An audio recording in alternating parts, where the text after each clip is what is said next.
What up? It's that bitch again. We're going to keep reading Queering Anarchism. The next essay for today is Police at the Borders by Abbey, Volcano. Anarchism is a social movement. As an idea, as a practice, is as much about creation as it is about destruction. Mikhail Bakunin wrote, quote, "The passion for destruction is a creative urge too," unquote. Further, anarchism isn't solely centered on crushing structures like capitalism and the state, although we anarchists certainly want that. Rather, we seek to smash all institutionalized hierarchies. We reject all forms of coerced domination. But imagine if capitalism, the state, white supremacy, patriarchy, etc., were removed, if only it were that easy. What would remain? Unfortunately, not much. One could imagine anarchists then might also be creative. We might try to create new ways of relating to others, new ways of relating to the non-human world, new ways of loving, knowing, playing, etc. If we don't create these new social relations, then we will likely fall back on the current ones, at worst, and will not realize our creative potential at best. Anarchists are often creating new ways of living and relating in the here and now. This chapter gives some thought on how we might do the same with sexuality while not recreating the coercive social relations that confine us now. An anarchist queer theory might also begin by attempting to tear down the borders between identities, as well as unpack their very existence/use by showing that people are complex, as is the world, and are not easily categorized, at least not honestly. This means tearing down the normative assumptions that are used to uphold the status quo that's put some of us above others in the social order as a result of our sexual and/or gender practices. This is neatly described by the term heteronormativity, which refers to the culture of understanding and the institutionalization of heterosexual, cissexual, didactic, monogamous, and permanent relationships as the only possible and coherent sexuality. Sometimes, too often, rather than destabilizing the hierarchically organized and institutionalized borders of heteronormativity, folks will construct new queer normative assumptions to replace our current organized normative structures of sexuality. This is a process of inverting hierarchies instead of doing away with them. Instead of recognizing that hierarchically organized sexuality was our problem in the first place, we often flip the current normative expectations on their head and create a twisted mirror image of the current institutionalized sexuality by hierarchically ordering a new queer sexuality. This might look like privileging non-monogamy, genderqueerness, and BDSM, for example, over other types of sexuality and gender. Instead of creating a world in which sexuality is somewhat liberated, we instead create new borders and new limitations around sexuality. We have simply inverted the hierarchy and excluded those deemed not queer enough. I'm thinking of like the discourse around like top and bottom just becoming new man, woman in some shit. Think of how many times you've sat around with a group of well-meaning folks and the conversation has gone something like this, quote, "As a working class person, I have to say," a few nods of agreement. "As a poor woman, it seems to me, even more nods. As a poor lesbian of color, I think, even more furious nodding, making sure everyone registers each other's frenetic agreement." I've been in meetings. It's happened. I've been there. I've been the person nodding. And so on. These kind of displays are often referred to as the oppression Olympics. People in these situations seem like they're playing a game together, a grand contest to assert who is more authentic, more oppressed, and thus more correct. It's at this point where identity becomes fetishized, where essentialist understandings of people trump good sense, and where a patronizing belief in the superiority of the wise, noble savage often overrides any sense at all. Often this tactic of agreeing with the most marginalized in the room will be used as a substitute for developing critical analyses around race, gender, sexuality, etc. This tactic is intellectually lazy, lacks political depth, and leads towards tokenization. There is a point to allowing our experiences of various forcefully assigned identities to be at the forefront of conversations. People who have different experiences based on these social constructions, and we should take these differences into account. But when they become markers of authenticity and correctness, it poses a problem for anarchists. After all, we seek to dissolve hierarchical relations, not create new ones formed from the margins. Queer theory has taken up the disconcerting task of putting identity, and by extension identity politics, under a destabilizing lens. An anarchist queer theory might give us a more effective ways of relating than the oppression Olympics, a set of games no one really wins anyway. And in an anarchist politics of sexuality and gender, this means that care needs to be taken not to invert existing hierarchies, much like the oppression Olympics do, making more authentic voices out of some over others and creating new hierarchies to replace old ones. With this piece then, I want to briefly talk about a few ways that I think radical queer politics and spaces have often come to invert existing hierarchies rather than doing away with them or perhaps destabilizing them. I want to make it clear that this isn't an argument for a return to heteronormativity, nor it is an argument for an end to celebrating our queerness and the things that we desire. Rather, it is an argument that the ways we fuck, love, and gender ourselves are not inherently revolutionary, but creating a politics that refuses the hierarchical arrangement of people because of their sexual and/or gender practices, and importantly, one that does not pressure people into certain practices under the auspices of being more authentically queer, does indeed have radical implications. Next section, aren't we all very public sluts, ?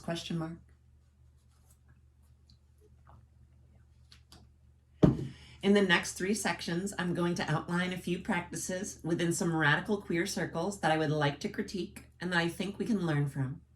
Like I noted before, this is tricky and complicated.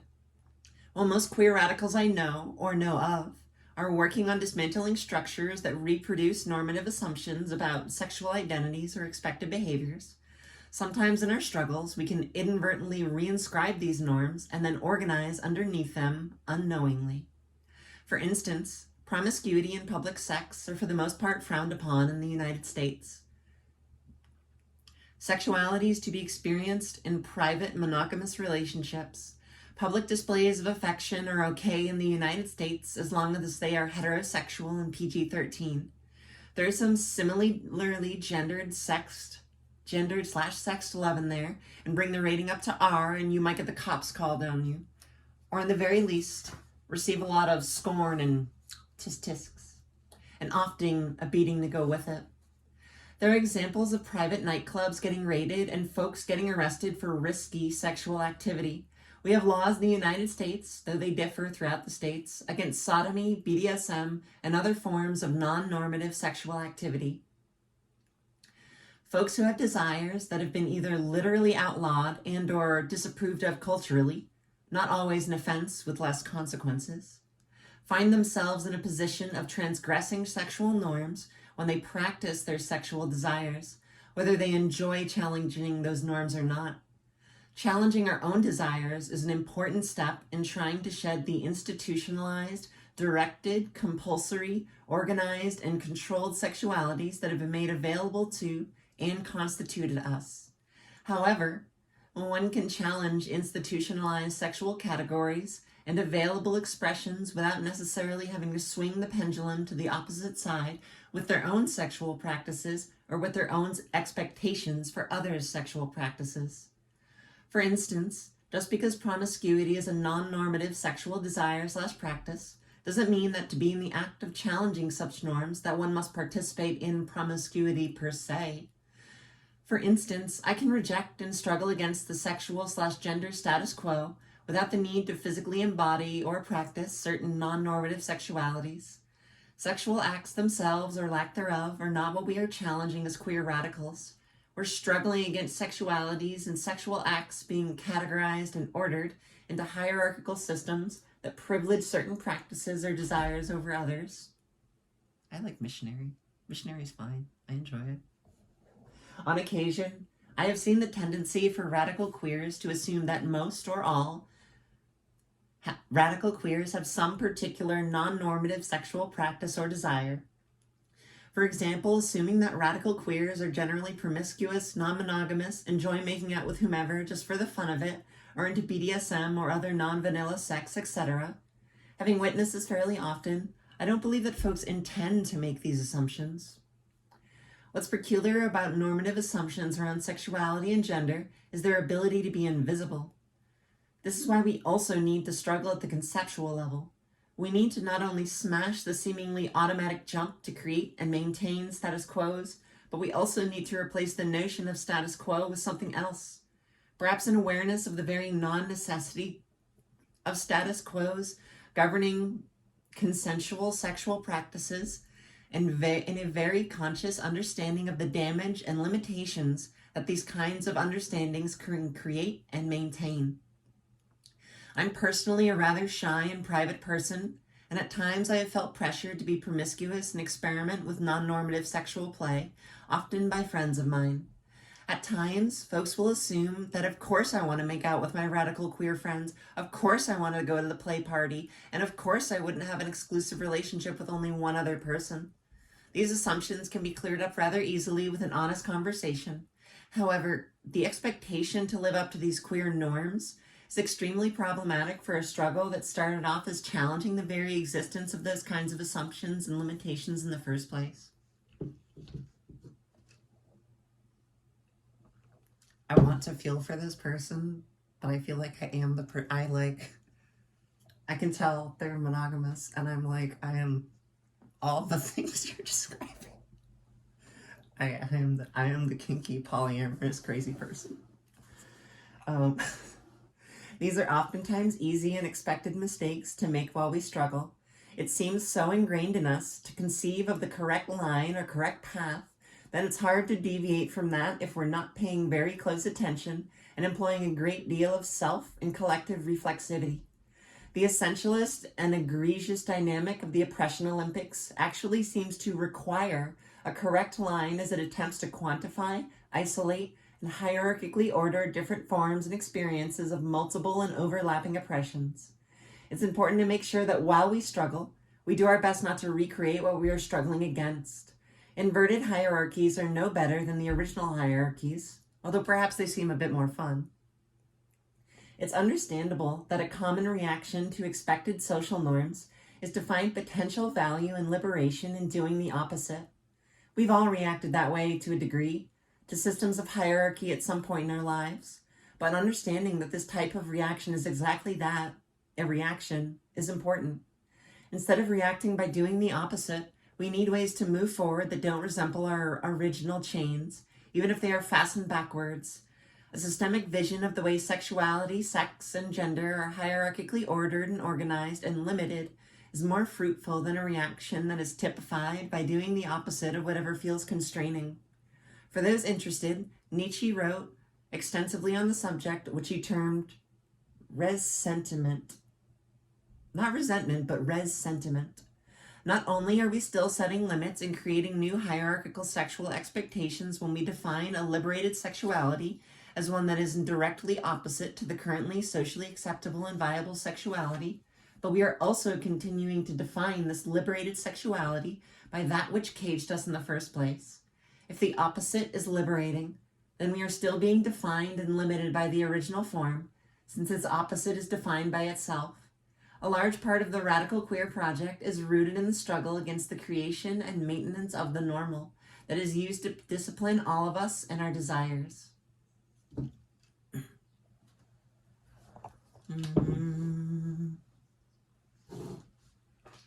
I absolutely feel I feel some of this for sure, actually, when it comes to my gender transition, because I feel like at least some part of my thing for the last few years was like, okay, I'm just going to do the opposite of what society says, without reconciling with the fact that, like, motherfucker, I like femininity. I want to be that. I am that, literally, but like more. Keep going. I have like 100 yards to go. It's not that fucking far. I'm doing it right now. Will the real queer please stand up? In this section, I'd like to develop the case for queer as a position with a context rather than a stable or fixed identity. One thing this means is defining in queer heterosexualities, to name perhaps one controversial example. A good question to bring this point home might be, who is more oppressed, erased, and marginalized as a result of their sexuality? An upper-class white gay man living in the Castro, or a poor, working-class heterosexual woman of color living in the Bible Belt, who has a number of heterosexual relationships, is promiscuous and is open about it and proud of it? Here, we can imagine a heterosexual relationship perhaps being more marginalized in this context as compared to the non-heterosexual relationship that this scenario offers, just intersectionality. This question doesn't have an answer. There are a multitude of specific contexts that would affect both of these hypothetical relationships. What this question should do, however, is make obvious that heterosexual relationships aren't always more acceptable or viable than non-heterosexual relationships. It may very well be that non-heterosexual relationships that mirrors a normative heterosexual relationship may cause less trouble than a heterosexual relationship that involves non-normative sexual acts or manifestations of love that involve more than two people. I'm not suggesting that other overlapping positions in society don't affect those scenarios. Of course they do. In fact, the intersections of race, class, gender, sexuality, nation of origin, location, culture, etc. will all affect whether someone's style of loving is to be viewed as normative and acceptable or otherwise. This very fact highlights the point that the gender specificity of a relationship, straight or not, is always the axis of acceptance or not. We can see that there are very real ways that heterosexual relationships or styles of loving or making love can very much stand in opposition to the normal, whereas non-hierarchical relationships and ways of loving can very much mirror the normal and may not subsequently be scrutinized nor understood as abnormal. Of course, this will be heavily determined by multiple and overlapping positions, oftentimes typified by race, class, gender, and location. It makes sense then to develop queer as a relational term vis-a-vis the normal rather than an identity marker that's just short for LGBT or some lengthened version of the alphabet soup. I have always found it interesting to explore why some practices have historically come to constitute an identity while others have not. As Sedgwick writes, quote, it is a rather amazing fact that of the very many dimensions along which the genital activity of one person can be differentiated from that of another, dimensions that include preference for certain acts, certain zones of sensation, certain physical types, a certain frequency, certain symbolic investments, certain relations of age or power, a certain species, a certain number of participants, and so on. Precisely one, the gender of the object choice, emerged from the turn of the century and has remained as the dimension denoted by the now ubiquitous category of sexual orientation. Unquote. In queer theory, the very idea of the queer is a shifting terrain that cannot be pinned down to some single definition.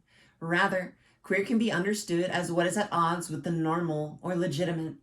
This being the case, there is nothing in particular to which queer necessarily refers, which makes queer an identity without essence. In this way, as demonstrated above, we can look for hierarchies within heterosexual relationships or ways of loving. A heterosexual relationship of two cisgendered and monogamous people who keep their sexuality indoors is quite different from heterosexual ways of doing a relationship that involve non-monogamy, public BDSM, or selling sex for money.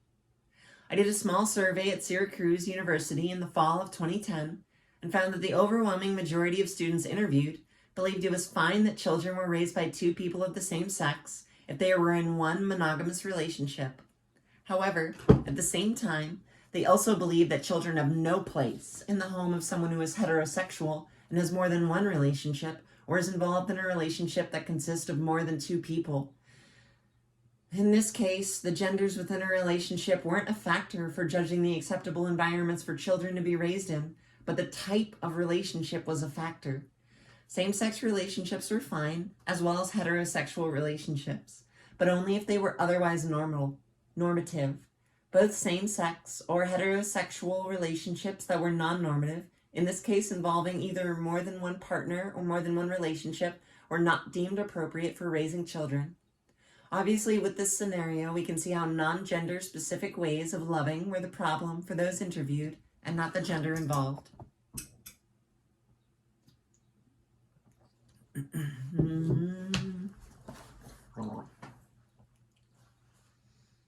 Pressured to poly, ?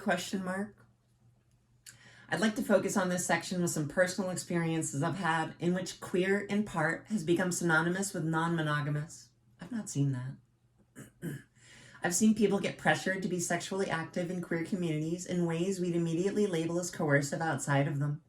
Even more absurd, I've seen monogamous same-sex attracted folks defined out of queer by polyheterosexuals for being too normal or homonormative. Again, this understanding forces sexuality into something we are instead of something we do. And as a retreat from radical queer sensibility into policing the borders of identity and practice. After all, we're anarchists because we want to get rid of the cops, not be them. Further, this policing of the borders of identity and practice creates a troubling outside and against attitude towards the more mainstream LGBT community. Of course, not everyone in the more mainstream LGBT community are our comrades, but a lot of them could be, though this might depend on structural factors too, particularly their relation to economic and/or political power. This doesn't mean we shouldn't challenge the LGBT community on concepts such as compulsive monogamy, homonormativity, racism in the movement, an uncritical fight for gay marriage, or the political struggles for the hate crime legislation and for the inclusion of gays in the military, and what have you. What it does mean is that we shouldn't be positioning the mainstream LGBT community as the bad guys and turning our collective nose up at anyone who chooses to identify such labels as lesbian. I've witnessed queer people exclaim that anyone using the identity of lesbian is oppressive. This is ridiculous and brings us back to my earlier discussion of res sentiment.